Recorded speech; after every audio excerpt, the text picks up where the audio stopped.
Çin 17 Eylül Perşembe günü bir beyaz kitap yayınladı. Rapora göre Doğu Türkistan 2014'ten 2019'a kadar her yıl ortalama 1,3 milyon işçiye mesleki eğitim sağladı.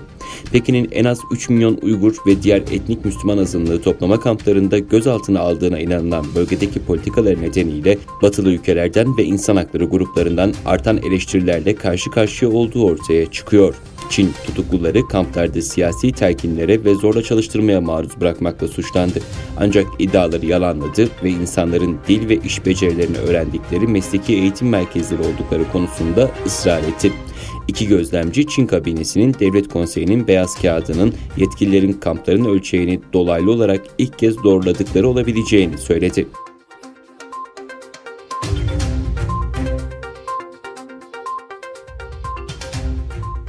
Washington'daki en büyük düşünce kuruluşlarından biri olan Brookings Enstitüsü 14 Eylül'de Çin hükümetinin Uygurlar üzerindeki baskısını ele alan özel bir rapor yayınladığını bildirdi. Georgetown Üniversitesi'nden Profesör James Millward ve Çin Komünist Partisi'nin Uygurlar üzerindeki baskı politikasının kademeli olarak soykırıma dönüşmesine karşın Uygurlara evrensel hakların verilmesini savunan araştırmacı Dalia Peterson tarafından ortak yazılmış raporda Çin hükümetinin Uygurların tüm baskı karşıtı faaliyetlerini teröre karşı mücadele bahanesiyle terörizmle ilişkilendirdiğini ve 2016'dan bu yana geniş çaplı gözetim, keyfi tutuklama, toplama kamplarında beyin yıkama çalışmaları da dahil ailelerin parçalanması, çocuk işçiliği ve zorla çalıştırma, zorunlu kürtaj politikaları yürüttüğü vurgulanıyor.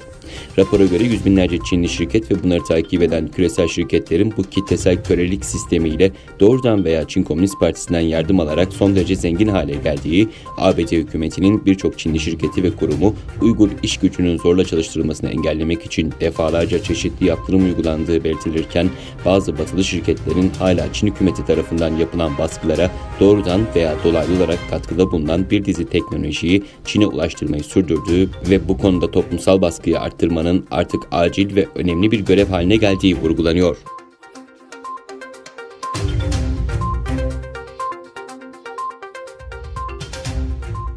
Finlandiya'da yaşayan Uygurlar her Cuma günü öğleden sonra 4 ila 6 arasında başkent Helsinki'de Çin'in Uygurlara yönelik soykırımına karşı protesto gösterisi düzenliyor. Helsinki merkez tren garı önünde gerçekleştirilen protesto her geçen gün daha da çok insanın ilgisini çekiyor. Son olarak etkinliği ziyaret eden Finlandiyalı bir milletvekili Uygurların maruz kaldığı insanlık dışı muameleyi parlamentoya taşıyacağı sözünü verdi. Diğer yandan Hollanda'da yaşayan Abdurrahim Gani 3 yıldır her hafta sonları Amsterdam Dam Meydanı'nda Çin zulmüne karşı tek kişilik protesto gösterisini sürdürüyor.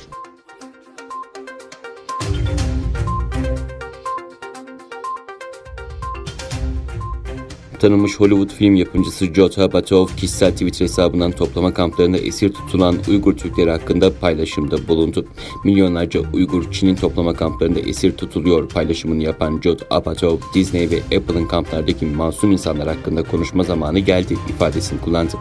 Ayrıca 14 Eylül'de MSNBC televizyonuna Çin'deki toplama kampları ve Çin'in Hollywood'u nasıl etkisi altına aldığını ve böylece Amerikan filmlerini ve düşünce özgürlüğünü nasıl etkilediği doğrultusunda demeç vermişti.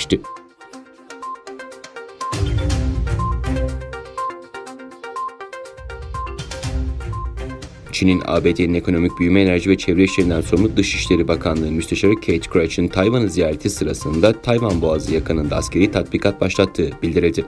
BBC'nin haberine göre Çin Savunma Bakanlığı sözcüsü düzenlediği basın toplantısında tatbikata ilişkin açıklamalarda bulundu. Sözcü Ren, Çin Halk Kurtuluş Ordusu'nun bölgede yaşanan gelişmeler karşısında Tayvan Boğazı yakınlarında 3 gün sürecek bir askeri tatbikata başladığını belirtti.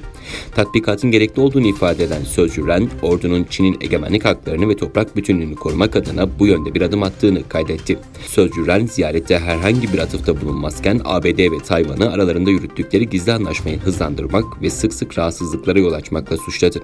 Bu arada Kate Krach ziyareti süresince Tayvan lideri Tsai Ing-wen ve diğer yetkililerle görüştü. Bugün eski Tayvan lideri Lee Teng-hui için düzenlenen anma törenine katıldı.